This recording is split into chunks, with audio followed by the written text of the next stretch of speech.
What in the world is going on with the Reds lately? We'll ask Mo Egger about it, and he'll tell us if he thinks the Reds are still in the driver's seat for the postseason. Plus, kind of turns into that different beast on the field, and that's refreshing to see. A gentle giant, only when he's not playing football. We'll introduce you to a Lakota West big man who's one of the best in the country at his position. And the Bearcats had Nippert rocking Saturday in the battle for the victory bell. Coming up, we'll talk about the season's expectations with Justin Williams. From WCPO 9 Sports, this is Sports of All Sorts.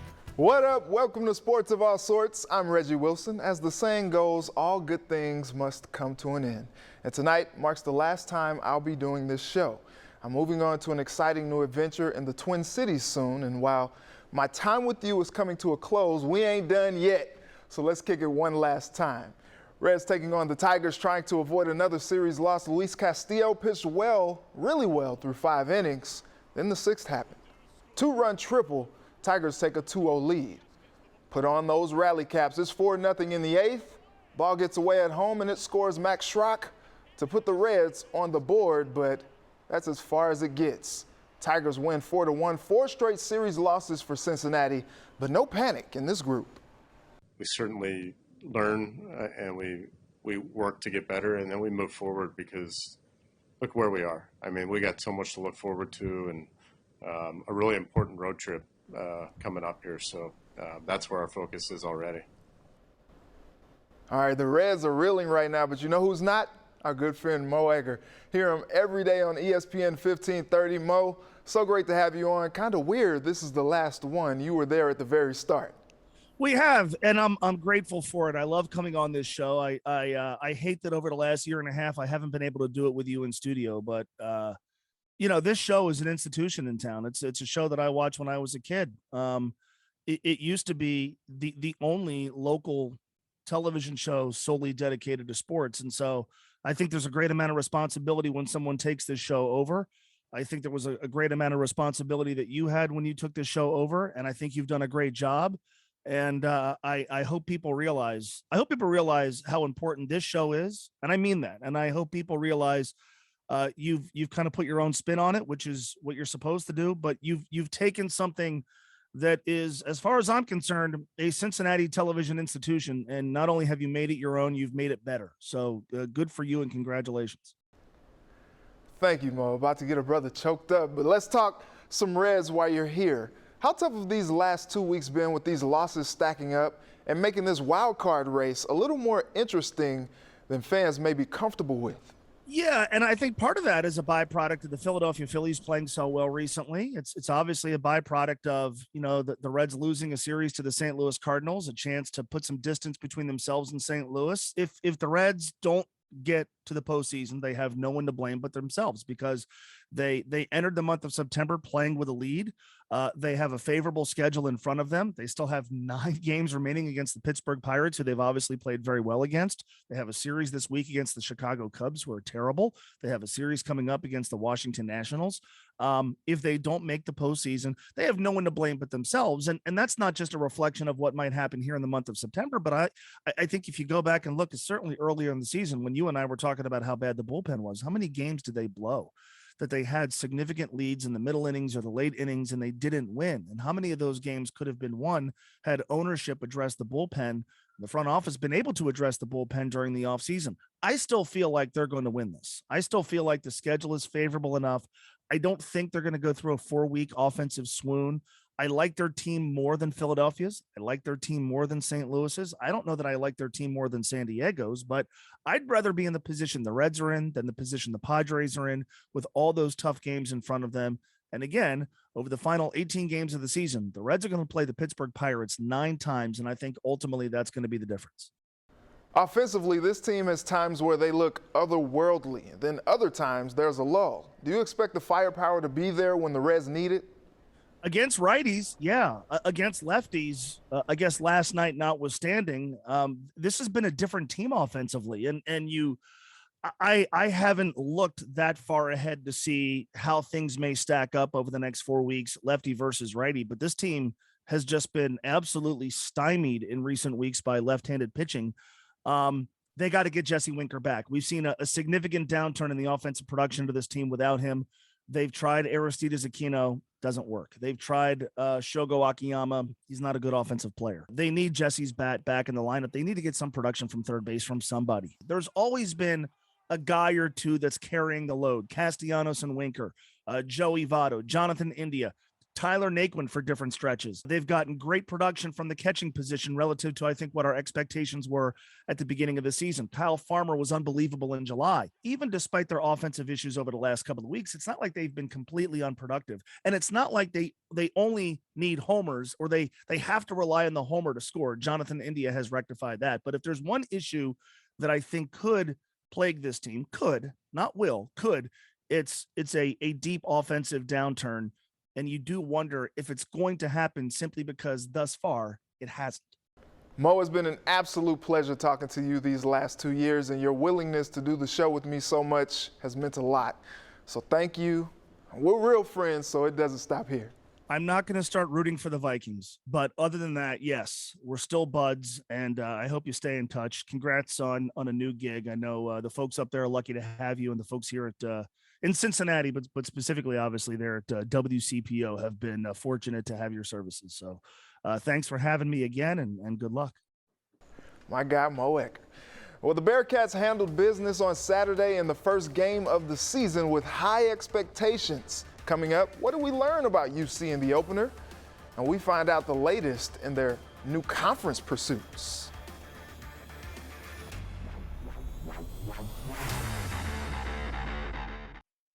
Go back to Saturday, number 8 Bearcats hosting Miami, favored by 3 touchdowns. And it takes all of 2 plays for Cincinnati to find the end zone. Desmond Ridder, 81 yards to Tyler Scott. UC said after the game they think the deep ball could be the missing piece for this offense. Not even a minute into the game, Cincinnati up 7-0. Second quarter, Jerome Ford on the inside handoff. Baby beast mode right here, breaking 4 tackles on the way to the end zone. Expect to see a lot of that guy this season. UC cruises to a season-opening win, 49-14 over Miami, in front of a sellout crowd at Nippert. Victory Bell stays in the Queen City. I tell you what, I think to me that's probably the most exciting thing about the whole day, is to come out of that tunnel and to see the ruckus and to see the crowd. Seeing Nippert Stadium full, it was a blessing. You know, you take it for granted, you know, all the fans being here or even some fans being here, but, you know, it was great to see all the fans come out. The return of the Bearcats means the return of the Athletics' Justin Williams. Justin, it's been a while. Good to talk to you one more time. Not a whole lot to be drawn from a blowout like that, but what sticks out for you from Saturday's performance? Yeah, I just think you're right. That was the way the game should have gone for Cincinnati, and I guess the positive is it did go that way. You know, you look around Iowa State, which was ranked 7th, they struggled against Northern Iowa. North Carolina lost to Virginia Tech. Penn State beat Wisconsin. So some teams that are kind of ranked right around the same area of Cincinnati, and you know maybe those teams were better than a number of those teams are better than Miami, but maybe they're not. And so I think it's just you want to see if you're a top 10 team and you have all these expectations, you got to come out first game, start fast, and you know really win easily, and that's exactly what Cincinnati did. So I think you take some positives away from the way Des Ridder looked. You know, he played really well hitting that bomb on the second play of the game. So maybe not a lot to draw from how they're going to look moving forward, but I think definitely a positive that they came out and looked the way people expected them to look. Indiana and Notre Dame are the 2 games folks have been circling on this schedule. Indiana didn't look good yesterday. How do you see those games playing out? Yeah, I mean the Miami and then the Murray State game next week, those are tune-ups for Cincinnati, and I think people just assumed they're going to walk through those, and if yesterday was any indication, they will. Indiana and Notre Dame are interesting because they come in, they're ranked. We'll see if Indiana's still ranked after losing to Iowa, but the assumption was, yeah, Cincinnati's going to have to win those 2 games to, you know, have any kind of chance at a college football playoff. But even though they win them, they also need Indiana and Notre Dame to be good this season. So they can't just get easy non-conference wins. So then you're putting a lot of pressure on Cincinnati, but you're also, you know, they can't control how Indiana and Notre Dame play. So they're at a little bit of a disadvantage there. You want them to be really good, but not good enough to beat you. So it'll be interesting to see. You know, I think both of them on the road. They fortunately get a bye week in between, which is a big benefit. I think you're asking a lot, specifically with Notre Dame, to go in there and win. But this team understands kind of the stakes of this season and the expectations people have. And it's not going to be, I don't think it's fair to classify it as a disappointment if they lose either or even both of those games. But there'll be a little bit of a letdown internally and, externally among fans, because they understand the opportunity they have if they win both of those games. Big talker this weekend is the Bearcats being one of 4 teams rumored to be applying to the Big 12. Where does this situation stand? Yeah, I mean, honestly, it's kind of crazy how fast this stuff can switch and change. We saw that with, no one was expecting the whole Texas-Oklahoma thing to happen, and then it happened. But at least right now, on Sunday, it seems like it's a matter of, when, not if, for the Big 12. It seems like everything's lined up for these 4 teams, including Cincinnati, to join. Now it's just, how long does it take to go through the formal process of them applying, of the Big 12 voting them in? And after that, it's, okay, when can they actually get into the conference? Some people are saying as early as the 2023 football season. Maybe it's actually more going to be the 2024. That's all to come. But yeah, it doesn't seem like it's a question anymore. Right now, it kind of feels like this is going to happen. It's just we have to go through the steps. Justin, it's been a lot of fun. Appreciate your insight and time over these last 2 years. So until we talk again, take care. Thanks, Reggie. I'm happy for you. I know you're going to kill it out in Minnesota. So I'll be watching you from afar. But yeah, if you ever find an excuse to talk some Bearcats, reach out. I really, really appreciate that. It's hard to miss Lakota West offensive lineman Tegra Shabola, but after the break, we'll tell you why he's more than what meets the eye.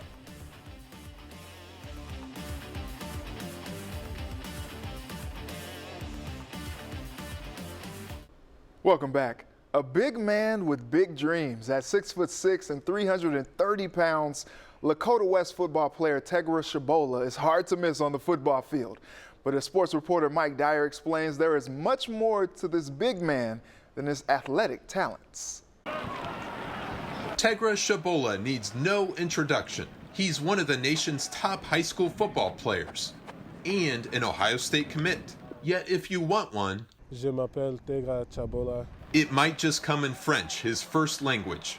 People usually don't know it, but and then when they see me speak to my parents, sometimes they look at me funny. Tegra and his family moved from the Democratic Republic of Congo when he was 4 years old.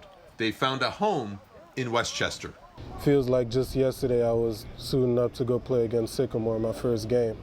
But I've loved it here. I mean, they treat me like family. They treat me like royalty here. I mean, I appreciate it. I don't think I'm a superstar. Tegra is in fact one of the best offensive linemen in the nation, though you won't find him craving the spotlight around school. She's kind of that gentle giant, walking the hallways and things like that.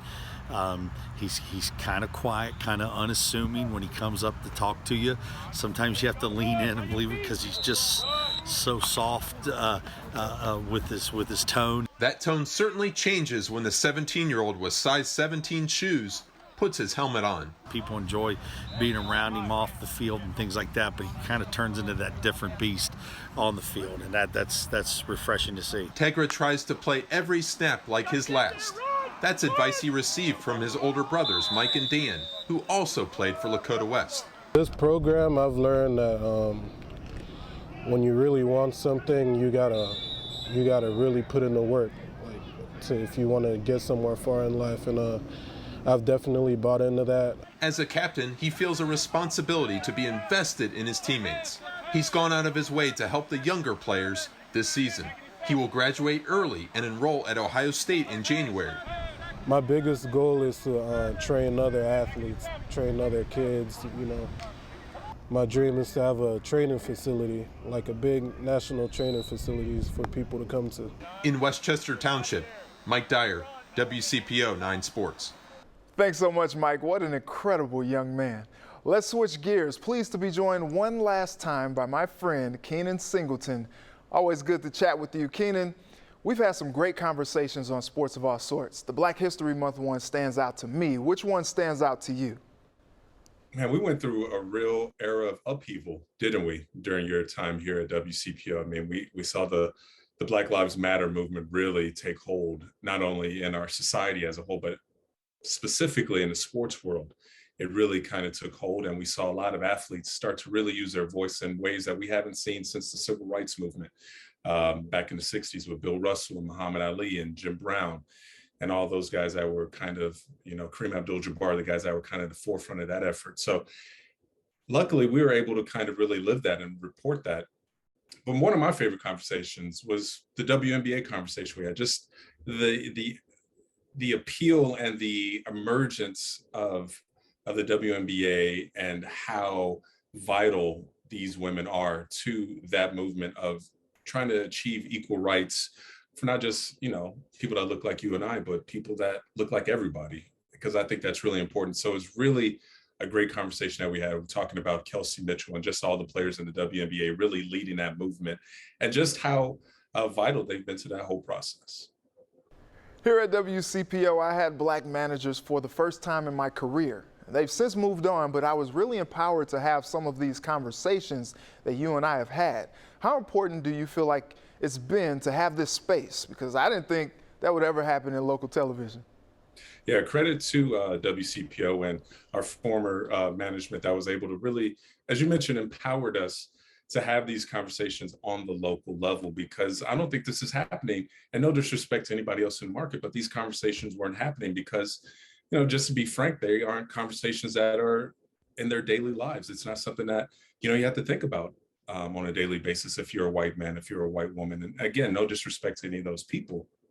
But I think that the fact that we were able to do it, the fact that, we're revolutionaries in a lot of different ways, that to have two Black men working at the same local station. I know a lot of people ask me, like, they kind of looked at me funny, like, wow, you guys are really kind of stepping out and doing this. And it's wild to me. It's sad. It's a lot of different things that in 2020, 2021, that people were still kind of looking at us sideways, that we had two Black men reporting and covering local sports here in Cincinnati. So I'm glad that we were able to kind of establish that in a lot of different ways. And I'm glad that, hopefully we've blazed a trail in some ways that it won't be something in 5 years, 10 years that people will look at sideways and say, hey, they got two?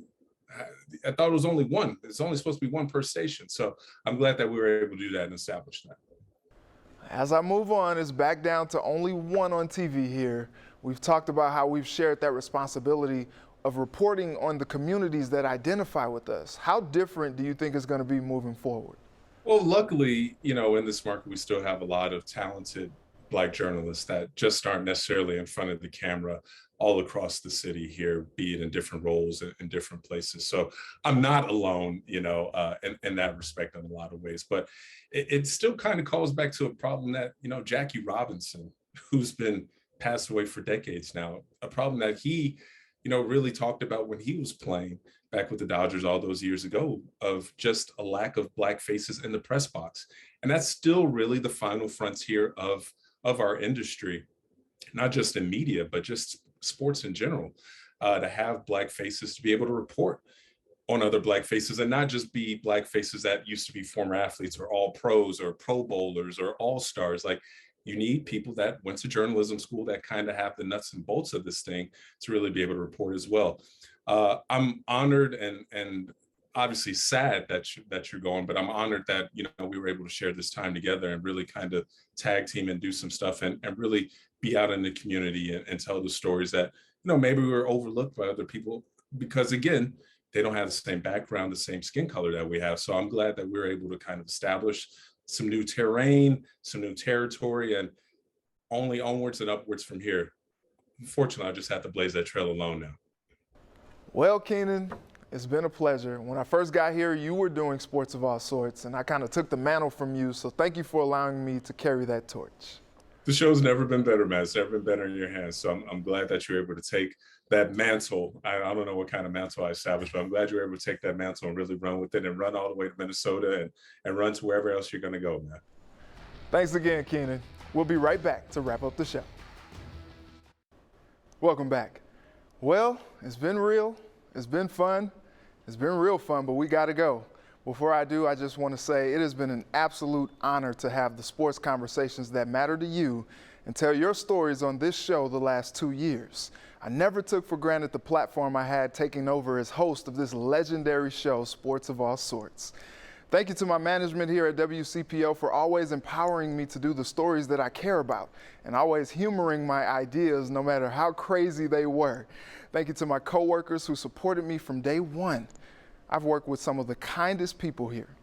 To my crew, Chris, Kyle, Mache, and Keenan, who helped me put this all together every Sunday night, thank you. You all are the very best of the best. And last but not least, I have to say thank you to all of you watching. We've had some fun over these last couple years. Cincinnati has felt like home, and that's because of the communities here embracing me in the authentic way I served you. I'll cherish the relationships we've built here for the rest of my life. It'll always be nothing but love. So with that, I want to thank my guests Mo Egger, Justin Williams, and Keenan Singleton for joining me tonight, and all of the guests I've been privileged to talk to these last 2 years. Thanks for an incredible ride. As always, have a good night and a very blessed week.